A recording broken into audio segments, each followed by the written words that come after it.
The government takes its case against media giant ABS-CBN before the highest court of the land. Its chief lawyer filing a petition to shut down the network for what he claims are highly abusive practices. Better late than never. Kung mali talaga yan. Violation of the Constitution and the laws. The move comes less than 2 months before the company's broadcast franchise expires. Lawmakers are coming together, saying the Solicitor General preempted their decision on renewing the franchise. If the Solicitor General wants to repeal the franchise given to ABS-CBN, it should file its complaint here in Congress. Calling it unconstitutional, a violation of the separation of powers among the three co-equal branches of government. The action of Solicitor General Calida, in effect, usurps the power of Congress. Ginagawa kaming kindergarten sa pag-file ng kasong ito. Other quarters say the Solicitor General's action is reminiscent of the martial law years, a sign of dictatorship and intimidation of media. But Malacañang insists President Rodrigo Duterte had nothing to do with his chief counsel's decision. And when he expresses that, that expression falls within the freedom of expression. It doesn't mean nor has anything to do with the petition. But the president has publicly and repeatedly criticized ABS-CBN. Ang inyong franchise mag-end next year. If you are expecting na ma-renew yan, I'm sorry. You're out. Ako pa sa iyo, pagbili na ninyo yan. And I will make sure that you will remember this episode of our times forever. A network which in its own words has been for 65 years in the service of the Filipino.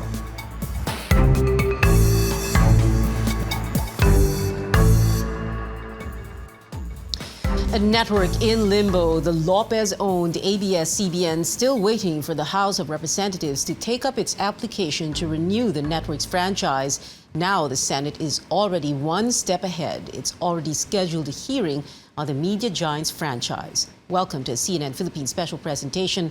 I'm Pio Ontiveros. Some lawmakers are saying Solicitor General Jose Calida overstepped boundaries by going straight to the Supreme Court. In a petition, Calida accused ABS-CBN of violating foreign ownership restrictions, engaging in highly abusive practices benefiting a greedy few at the expense of millions of its loyal subscribers, and launching products such as ABS-CBN TV Plus and KBO Channel without the necessary permits. The House has 11 bills to consider in relation to ABS-CBN's franchise renewal for another 25 years. House Speaker Alan Cayetano said last week deliberations can take place in May or in July after the State of the Nation address. But the network's franchise expires on March 30th.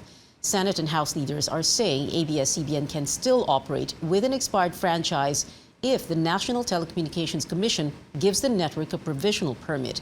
But some legislators are saying there are no guarantees on this. Joining us now from the House of Representatives is our Cian Arcangel. Cian. Pia, despite the assurance of Senate and House leaders that ABS-CBN can continue its operations even with an expired franchise, a lawmaker believes there's still a danger of the network shutting down after March 30 unless Congress acts on its proposal to renew its franchise. Now, there is a proposal for both the Senate and House to pass a joint resolution allowing ABS-CBN to operate until 2022, but some legal minds in the House are split on whether this is enough to allow the network to continue its operations. Under the Duterte administration, the National Telecommunications Commission, or NTC, allowed two media entities to operate even with an expired franchise. GMA Network, whose franchise expired in March 2017, remained on air until President Rodrigo Duterte signed its new franchise into law in April that same year. The Catholic Bishops' Conference of the Philippines operates 54 radio stations, including Radio Veritas, but its franchise ran out in August 2017. Still, April, it continued to operate until its new franchise lapsed into law in April last year. But just because these two continued to broadcast without a proper franchise doesn't mean ABS-CBN will have the same privilege. Agusan del Norte Representative Lawrence Fortun is afraid the network could be shut down after its franchise expires on March 30th, despite Speaker Alan Peter Cayetano's assurance that it can continue to operate until 2022. There is really no legal basis in allowing a provisional operation. In the case of ABS-CBN, no less than the Office of the Solicitor General is seeking the revocation of its franchise before the Supreme Court, in which case the NTC might refuse to issue a provisional permit. To allow ABS-CBN to remain on air, Fortun is proposing that the Senate and House pass a joint resolution stating that the network can operate while its franchise application is pending in Congress. But while it doesn't require the President's approval, a concurrent resolution has no force of law. Since it's Congress that has the power to issue or to allow or to grant franchises by way of legislation, it might be good to send a very clear message to the NTC. By way of a House resolution, not just mere pronouncements. For Albay Representative Edsel Lagman and Bayan Muna Congressman Carlos Zarate, a joint resolution would just be a temporary solution to ABS-CBN's problems. If we pass a resolution, a joint resolution, why not enact or why not pass the bills granting the renewal of the franchise of ABS-CBN? Iyan ay malinis. Wala nang duda. Precarious yung situation na yan.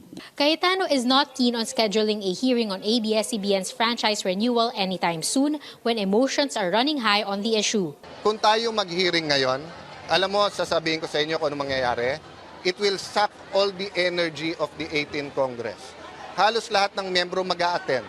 While the House is taking its time on this, Cayetano is urging ABS-CBN to respond to allegations that it violated the terms of its franchise.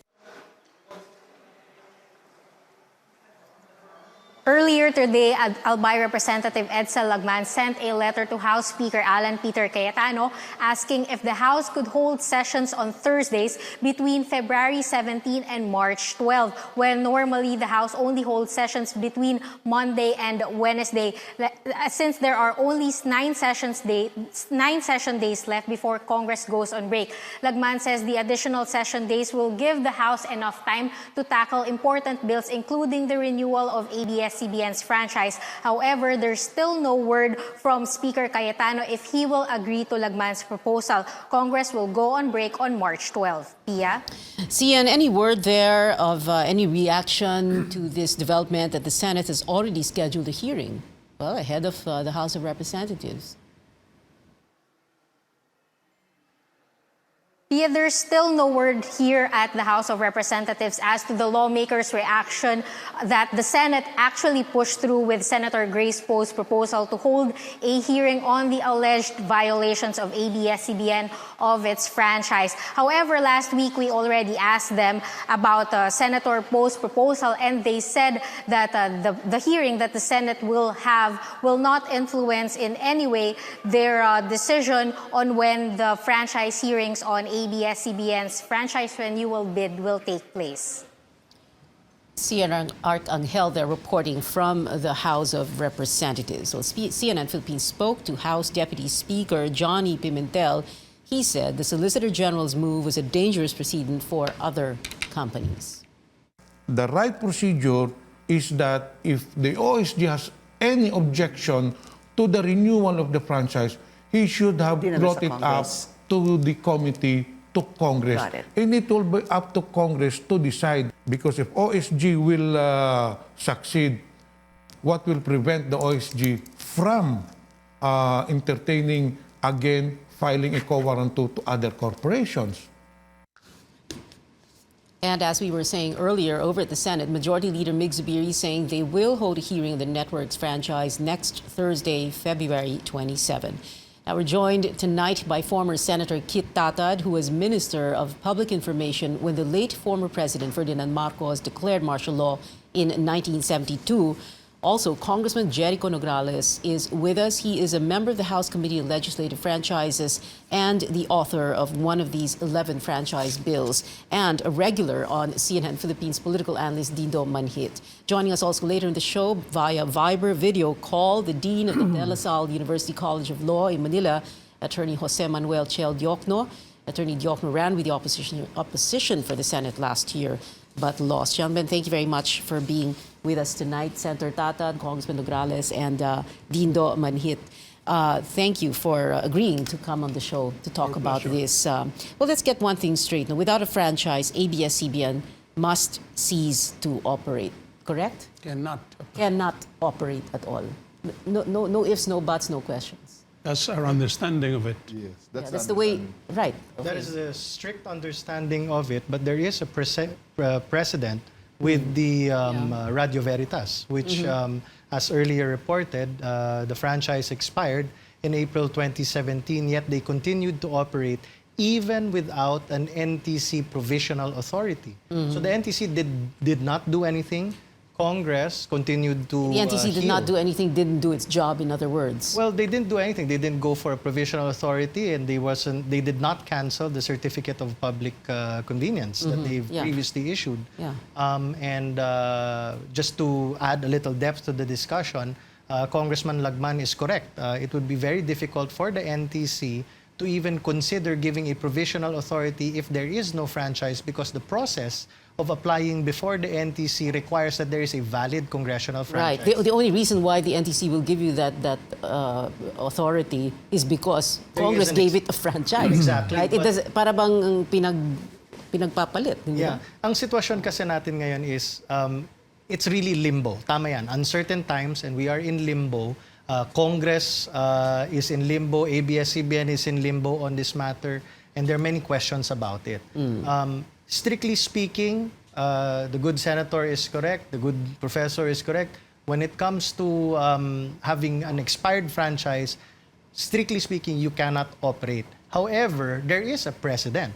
And in that precedent, it is Radio Veritas that operated with an expired franchise, and the NTC. Yes, but but this is an administration that has time and again said from the very beginning, July 1, 2016, that no one will be above the law, that the law will be followed, that this is black and white. We will follow all rules and procedures. Yes. Diba? Yes. And that's why this is the limbo ABS-CBN finds itself in, right? Exactly, and that's why even us as members of Congress, and I believe there are about 90 members of Congress who have signed the petition that was authored by Congressman Lagman as well, to immediately hear the 11 or so bills of the different franchises of ABS. But to put things in context, we're not just talking about ABS-CBN Corporation as a media corporation.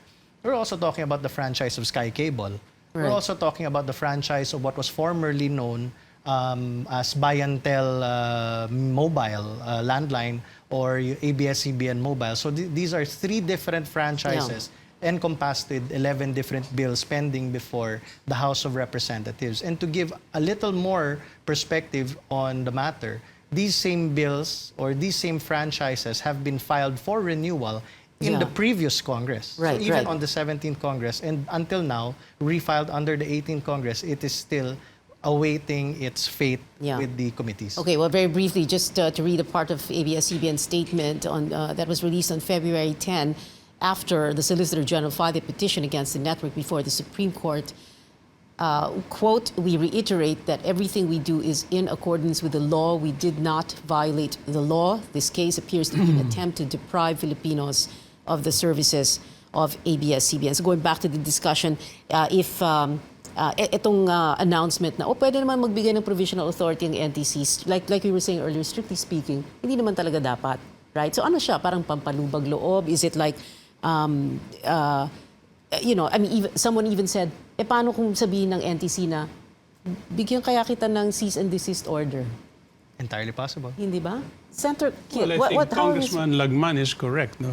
If you can do that, why can you not act on the franchise itself? Right. Yeah. Okay. I So think what is that's this? the basic issue. Yeah. What is this? When they came up with that announcement, hey, maybe the NTC can grant that provisional authority. Ano to? Parang pinagpapasapasahan. Is it like, kids in school, di ba? It's like, ikaw na lang. Ay, ayoko na, ikaw na lang. Ganon. Ganon ba yun, Dindo? Is that what's happening here? I really don't understand what's happening. Hey, you should. You're the analyst. It really confuses you because as the senator and the congressman that's mentioned, it's really about a process in Congress. And why are we not passing through that process? Proposed bills have been filed, 11. A resolution has been being pushed.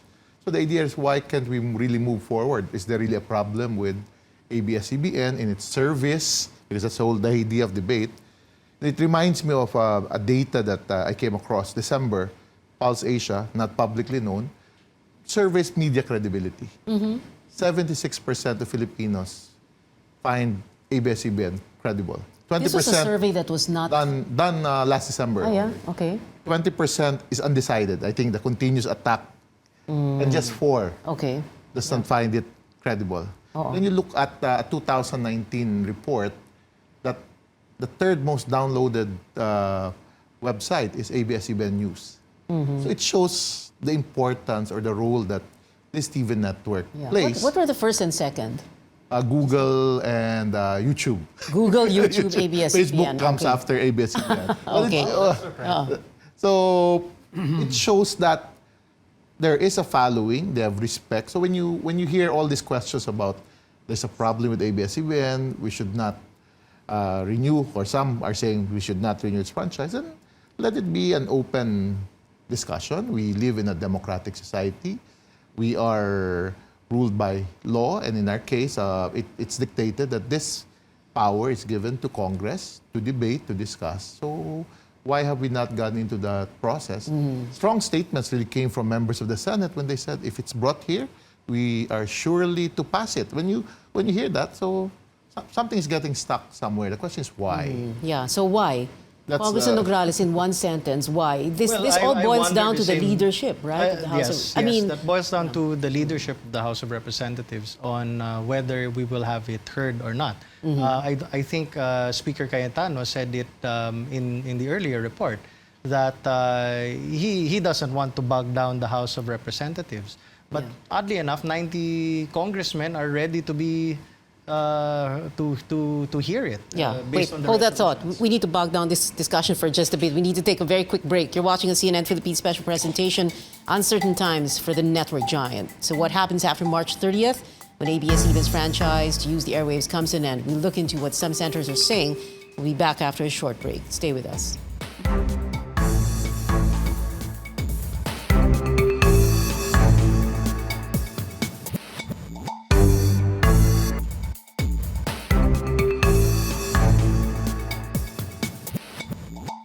Importante ito sa buong bansa, sa demokrasya natin. Pero hindi ganun ka-urgent. Bakit? Kasi hanggang March 2022, pwede mag-operate eh. Gagawin namin ang trabaho namin, and we will do it fairly.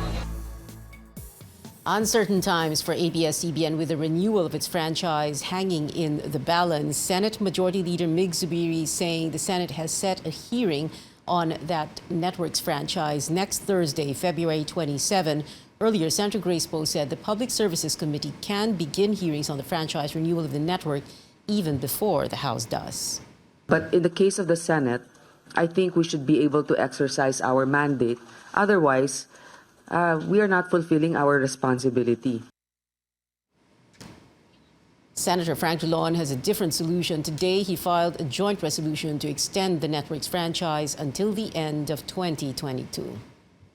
Because if we don't do this, in 6 weeks' time, the continued existence of ABS-CBN is open to question. I am conscious that in the Congress there is a view that the pendency of a petition of a franchise renewal can be the basis for the continued existence of ABS-CBN. That is a view that has to be confirmed by the Supreme Court. So let's go back to the leadership of the House of Representatives. Congressman Nograles, maybe it's not that you or, well, the House of Representatives doesn't want to give ABS its franchise. Maybe it's that, the leadership just wants to cost the network some sleepless nights or some anxious days. However, everybody knows, hindi ba, when the House of Representatives, and correct me if I'm wrong, Senator Kit and Dindo, when the House of Representatives wants to get something done, whether for or against something, it will, right? Yes. It will. It can, it will, and it can. But since we talked about leadership, just lately I've got assurances from the leadership of the House that ABS-CBN will definitely, and its franchises will definitely be heard. But I keep heard. It be heard by the House. They know that before March 30th or after March 30th. That is also my question. But that question remains to be unanswered by the leadership. And for me, as a member of Congress, I believe in debate. I believe in transparency. And personally, I'd like to hear the debates. I'd like to talk about all the issues for and against, so that members of Congress can properly understand exactly what it is wrong, if any, with the three franchises of ABS-CBN. Senator Pia, Congress here is the most important player, no? But there is another important player which we are not even discussing, the public. Ano ang pakiramdam ng taong bayan? As Dindo was saying earlier, is confused. I am confused. I do not understand what the issues are. What are the sins of ABS-CBN? And against whom? Against the franchise, against the public it served, or against President Duterte? Now, the President has been, shown there, saying that, the franchise will not be renewed, etc., etc. We have to know, as the citizens of this republic, why an important medium of free speech is being denied its right to operate. Now, whatever sins it has committed, there should be appropriate treatment for this. Dapat nakarating sa NTC or whatever, and the appropriate penalties should have been meted out, no? Ay wala. Yeah. But the President had already said long ago that he was, upset with ABS-CBN because it did not air his political ads. So ang effect nun is, like he said, that's personal. You're out. That's personal. That does not involve the state. Is that a violation of the franchise? That's a violation of the Constitution. No, yung hindi pagbayad ng ad. Hindi pag-air ng ad. That's for the appropriate authorities to say. The authorities. In that case, it would be Congress. Yeah, Congress, so NTC, whatever. That constitutes a valid complaint that can be brought upon the Committee on Legislative Franchises. And any other complaint, whether it's a labor complaint, and you can revive all the labor complaints and all the marches against ABS-CBN. Yeah. So what you're saying, Senator Kit, is that, like Congressman Nograles was saying earlier also, we should have a public discussion, a debate on the plenary, a debate on the floor of the House of Representatives. I'd like to say something here. Now, you introduced me as the information minister during martial law. During martial law, we closed down media. Right. And the state said, this is a necessary component of martial law. Okay, necessary component, but the question is, did it cost us more than it benefited our democracy? That is the more important question. What is the answer? And for me, as far as I'm concerned, no, we did not gain very much. Now, I'd like to be helpful to President Duterte. I'd like to help him frame a more commodious media public policy. That will be without this. I was listening to Kalida, Solicitor General Kalida, saying we followed the law, we did not violate anything. But there is a distinction now between the rule of law and the rule by law. Yes. When the law is used, is weaponized to support things that are wrong, then you can cite the text of the law. It's the rule by law. This is what I'm afraid we're seeing here. I don't want the president to fall into this trap because I think at this stage he should prepare his legacy when he leaves public office. Well, this is interesting that we're hearing this from you, like you said earlier. Yeah, but he has to have some men around him who will remind him of the realities of political life. Nothing is permanent in politics. But when the president says, like you were saying earlier, you're out. If you're expecting na ma-renew, you're out. And then he adds, kung ako kayo, pagbili nyo na yan. So there are buyers waiting, known to the president. Probably. That's what it sounds like. Probably. Probably. Yan ang dating sa akin at probably to some other people. Then maybe let Congress say that we are following the leader of our coalition.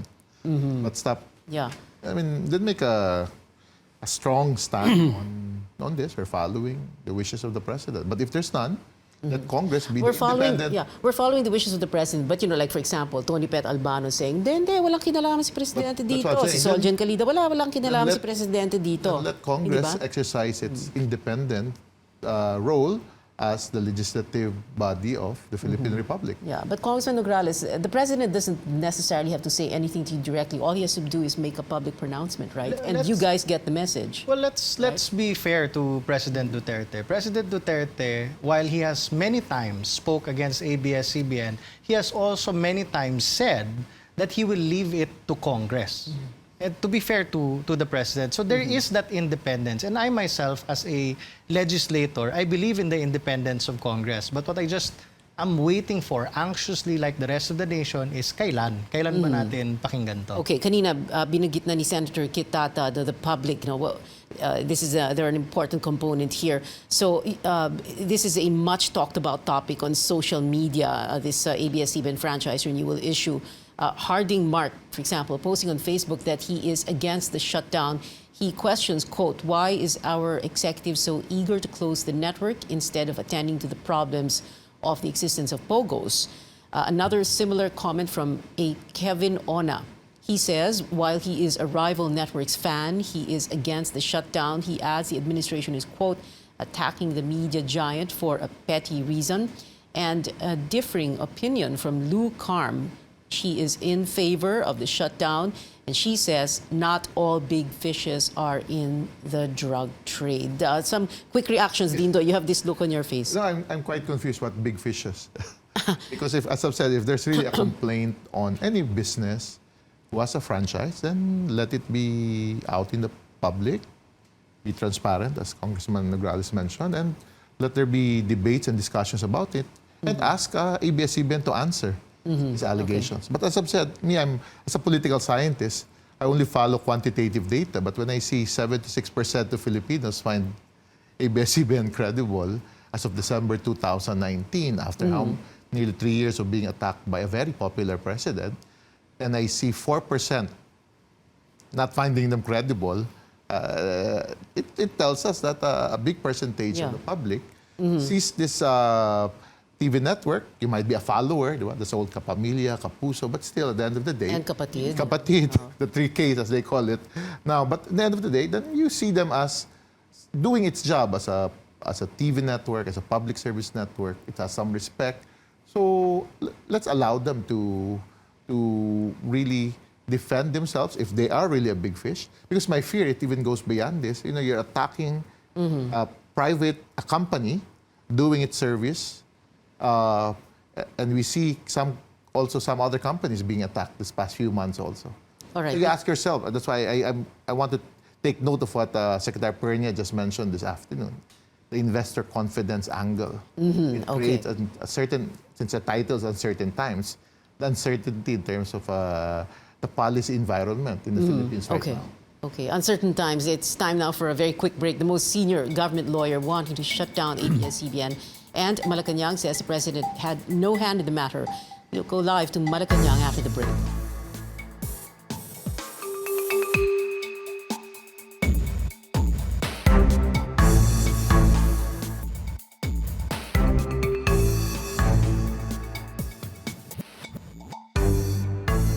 Welcome back to this CNN Philippines special presentation, Uncertain Times at ABS-CBN, which some people are saying is reminiscent of the martial law years.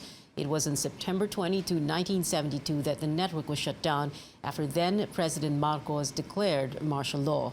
This president, Rodrigo Duterte, has been very critical of ABS-CBN since he took office in 2016. He has repeatedly attacked the network for failing to air his political advertisement during the presidential campaign that year, accusing the station of swindling. If you are expecting na ma-renew yan, I'm sorry. You're out. I will see to it that you're out.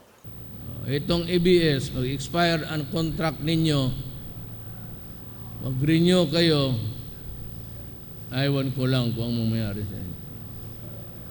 Ako pa sa iyo, pagbili na ninyo yan, ngayon lang makaganti sa inyong kalokohan. And I will make sure that you will remember this episode of our times forever. Malacañang has been very clear that President Duterte had nothing to do with Solicitor General Coaranto petition. Joining us live from the palace is our Ina Andolong Chavenia. Ina.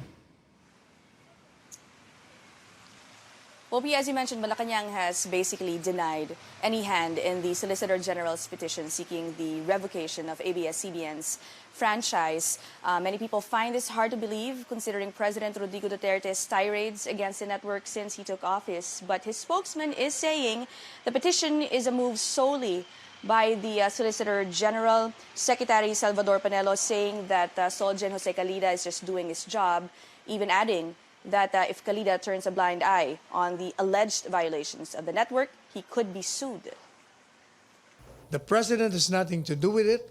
Whatever utterances the president made in relation to ABS-CBN came from his displeasure of being a victim of fraud relative to his paying for his campaign commercial.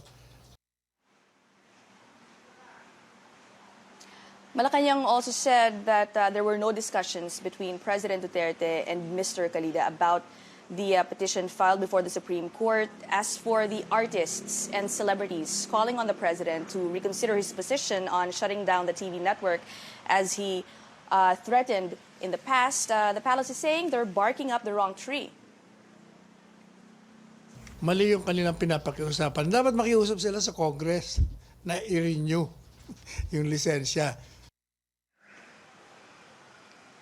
Well, the thing is, though, it's no secret that the House of Representatives, which will be looking at the franchise renewal first, is dominated by the president's allies. So efforts to get members of the House to side with ABS-CBN may just be as difficult.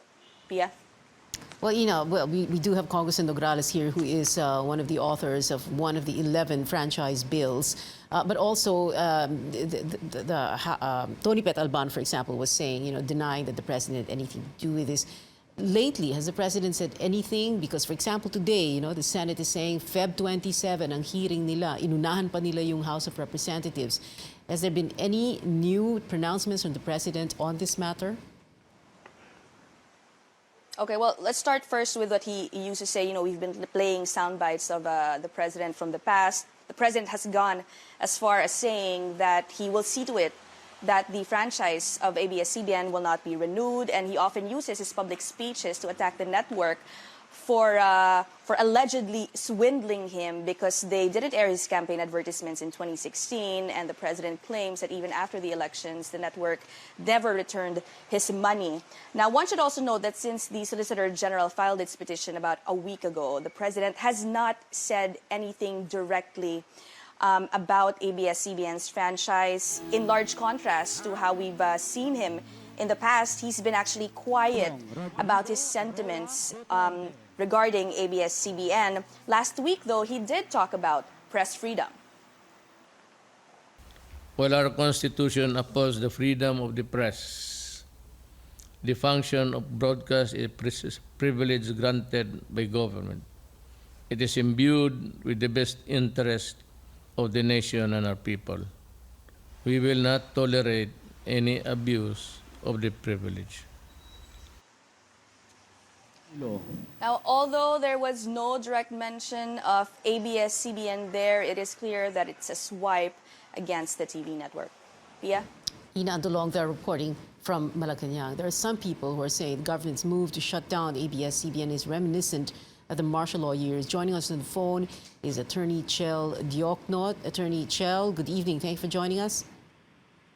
Good evening, Pia, and to everyone who's watching your show. Attorney Chel, can you tell us first your observations, what you feel about everything that has happened so far? Today, the latest development is that the Senate has said that they're going to go ahead and schedule a hearing on Feb 27 on this issue. The House itself, uncertain, in uncertain times also, no? Still in limbo, wala pang schedule ng hearing. Attorney Chel. I see a lot of parallels between what happened to then Chief Justice Sereno and what is happening now to ABS-CBN. If you recall, at the time, there was a looming impeachment trial that was supposed to happen, but rather than wait for the Congress to act on it, the co-warrant case was filed again by Soljan Calida. And that is what short-circuited the entire impeachment process, and what led to her ouster was not the way we thought it should be, by impeachment, but rather by co-warrant. Yeah, but is it going to? Are we going to have the same ending here? Is Soljan Calida going to be victorious also? Is he going to get ABS-CBN to shut down via this petition? Well, it's too early to tell. It's premature to make a prediction there. But what bothers me is the fact that once that door of co-warrant was kept open by the court in the case of CJ Sereno, this is the effect of that earlier decision. Now you have a similar situation where Congress is supposed to act on the franchise of ABS-CBN, but I don't understand why the government is not keen on allowing that process to just unfold, and instead, again, is trying to short-circuit it by filing a co-warrant proceeding. If looking back, it would appear that there was some hesitation to rely on the impeachment as a way of ousting Chief Justice Sereno. I think there were some issues about how the Senate would come out on that case. I don't know if perhaps there are some concerns as well now, which is why they decided to go this route rather than to go the general way, which should be by Congress. Because look, just basic common sense, the franchise was issued by Congress. So the body that is really in the best position to either renew it or not should be Congress, and that should be respected. Right. Okay. Well, what do you think is going to happen next? No, because you have the Senate, for example, like I was saying, they're scheduling a hearing next week. You have the House in limbo, no schedule, because Alan Cayetano is saying, "Oh, we don't have time," in so many words, right? Kong Nograles, wala silang panahon kasi marami pa silang ginagawa. You have that co-warrant petition filed at the Supreme Court. Feb 24 is the deadline for ABS-CBN to reply. You have the March 30 deadline coming. That's when the franchise expires. And you have all this talk about, it's possible, the NTC can issue a provisional authority. It's happened to other cases, pwedeng mag-operate pa rin. But are we going to see a shutdown of ABS-CBN? And if that happens, if on 12:01 a.m. of March 31st, ABS-CBN ceases to operate, does not go on air, what next? What's going to happen next? Well, first of all, we don't know at this point what will happen in Congress, but I think from all indications, the House is not moving. That will not. They won't renew the franchise. I think that's a good guess. As far as what the Supreme Court will do with the co-warrant, so again, I cannot prejudge what the court will do. But I think if you look at the previous cases, you could probably expect an interesting division of the court there.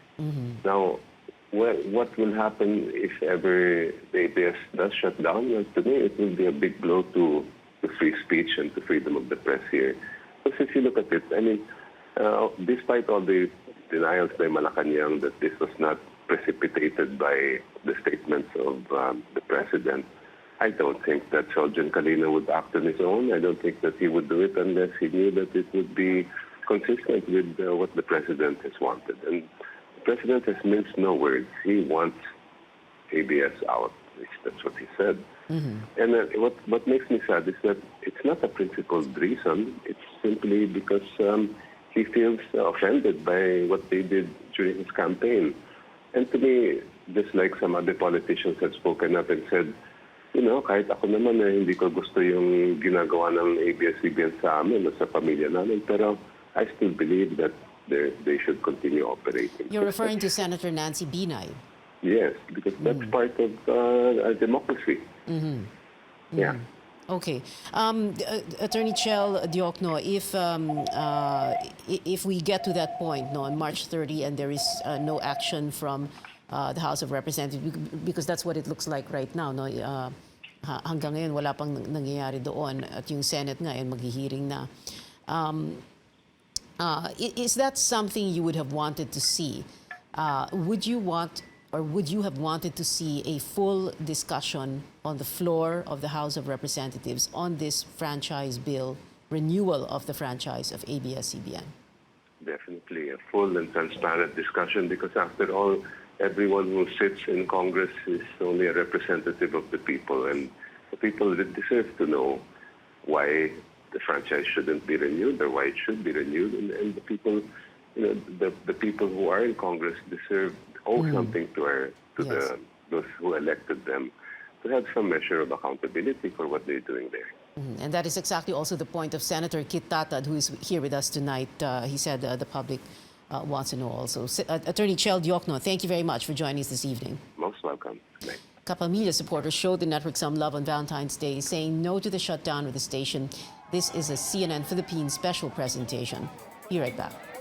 Na paglabas ng balita ng ABS-CBN sa mga konkretong kalagayan ng ating mga kababayan, hayagan, ito ba yung sa kinabukasan, gusto natin makita na sa ganitong sitwasyon din, ganitong sitwasyon kumilos, kanyang idineklara ang martial law sa bansa. Ngayon, siguro natin na may martial law.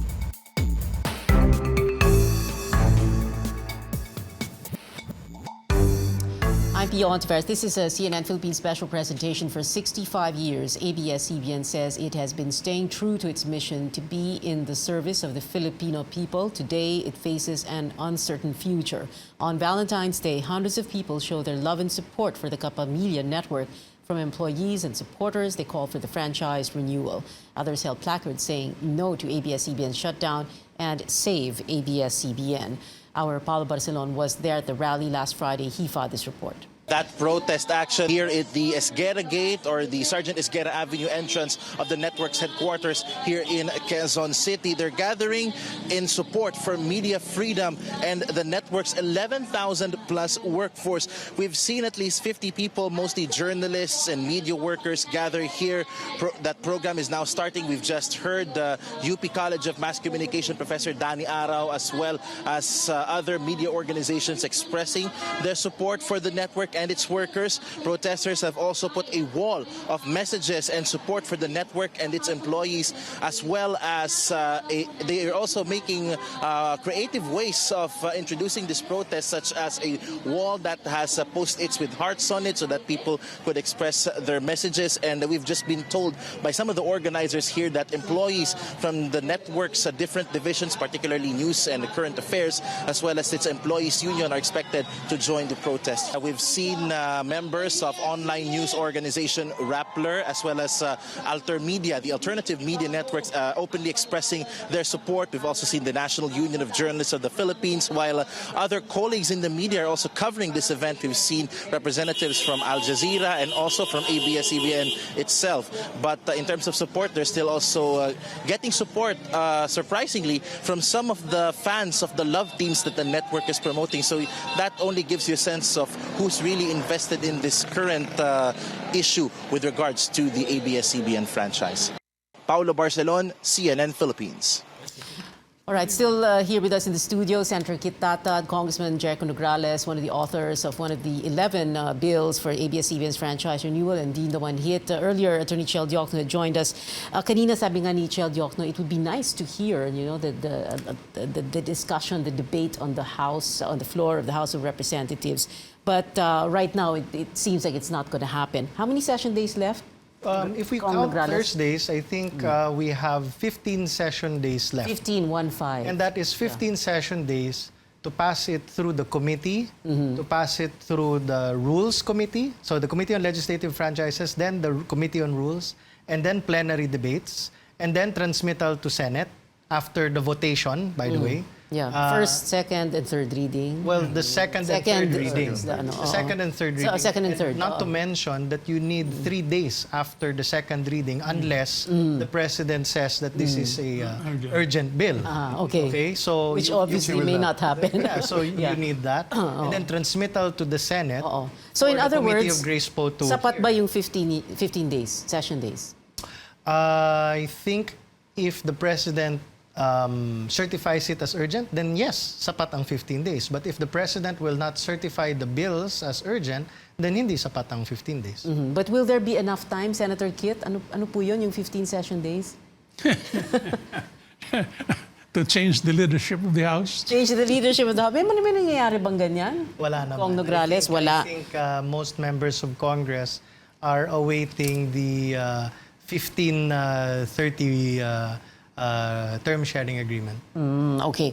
Yung co-warranto, it was interesting. You said something earlier during the break that that petition will like other members of Congress, a lot of members question co-warranto for multiple reasons. Number one, when you ask about the co-warranto, that means it's void ab initio. Just like former Chief Justice Sereno, what was questioned is how she became So in other words, kasi this co-warranto petition questions the franchise of ABS-CBN, which expires on March 30. Which expires on March 30. So it questions the actions of Congress in 1995.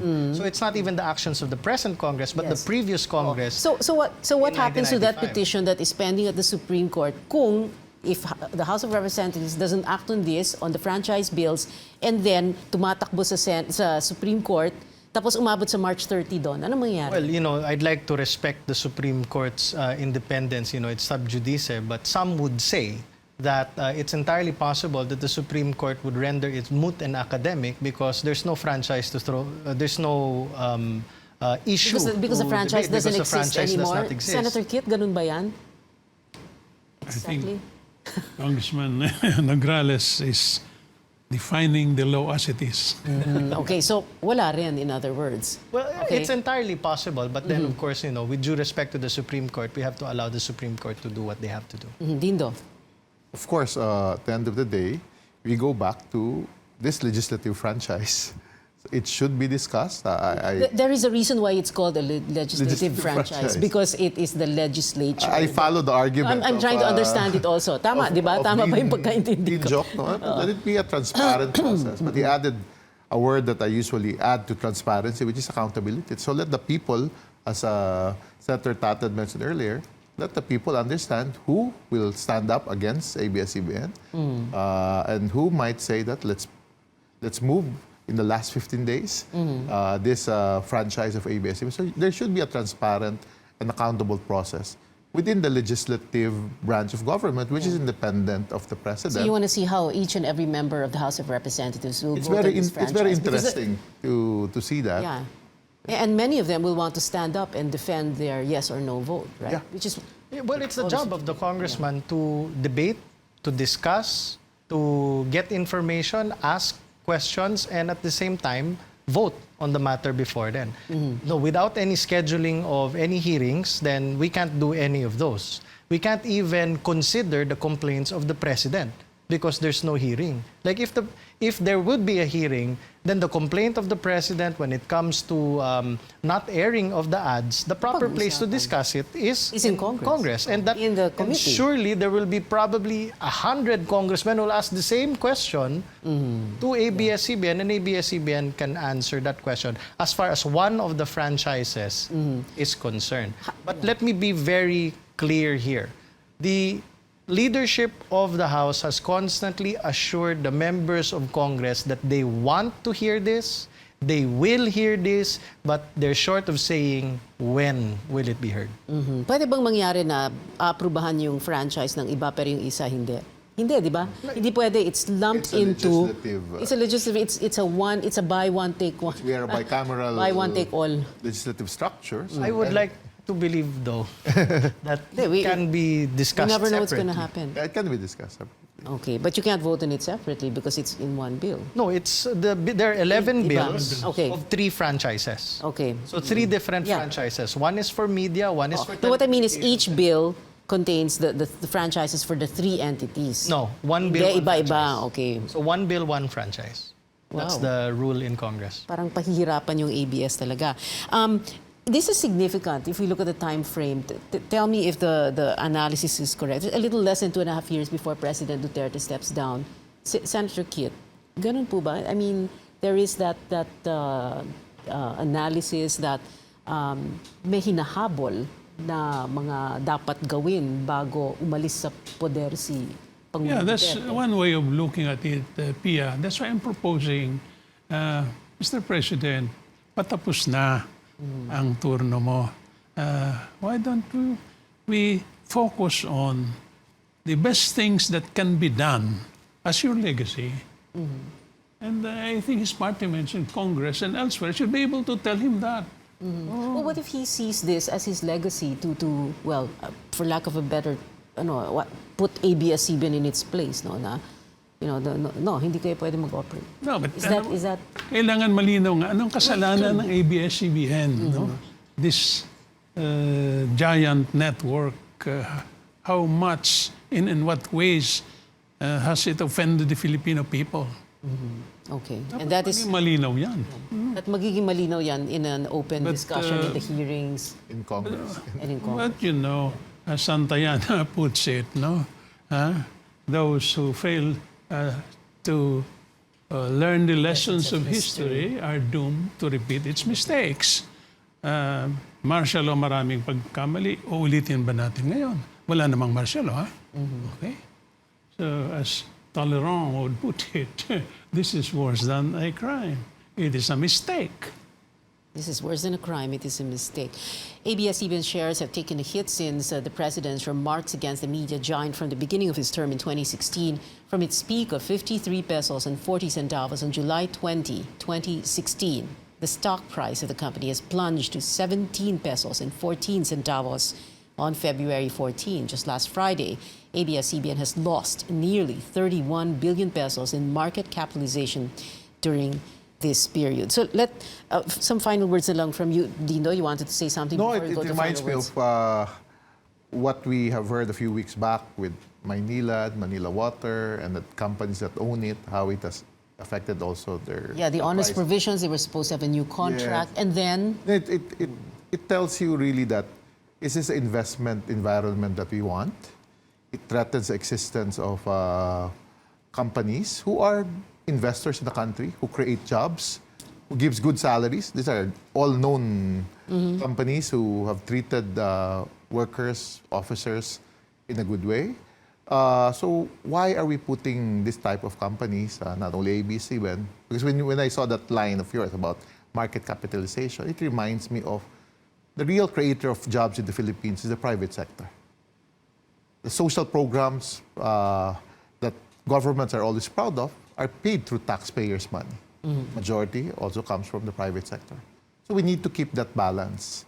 Let's not create an uncertain policy environment, regulatory environment, that puts a question or danger to this investment. Because at the end of the day, the one that will suffer is the Filipino people who might lose the opportunity to create jobs because investments might slow down. Yeah. Well, the Manila water situation, pumasok sa eksena si Ricky Rason.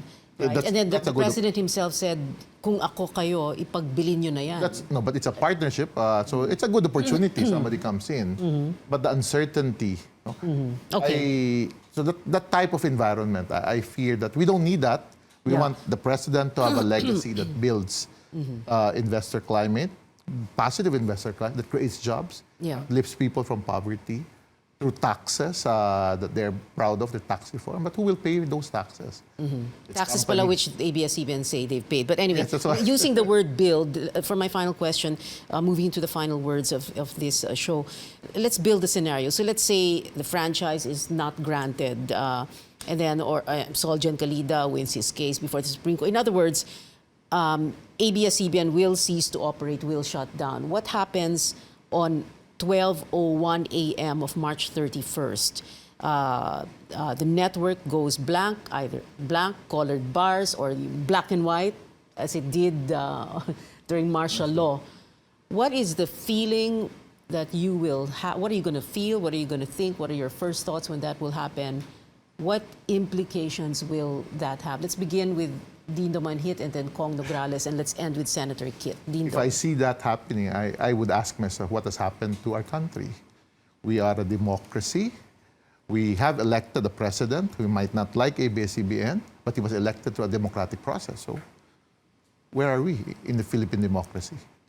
Kong Nograles. When that happens, then, and if that happens, then Congress will be on the hot seat. And the accountability of Congress and members of Congress will be put in the spotlight. Senator Kit Tata. If and when that happens, I will be praying that we won't have a repeat of martial law all over again. To our guests tonight, Dindo Manhit, Congressman Jericho Nograles, and Senator Kit Tata, and earlier also to Attorney Chel Diokno. Thank you, gentlemen, very much for being with us tonight. And thank you for watching. I'm Pio Ontiveros.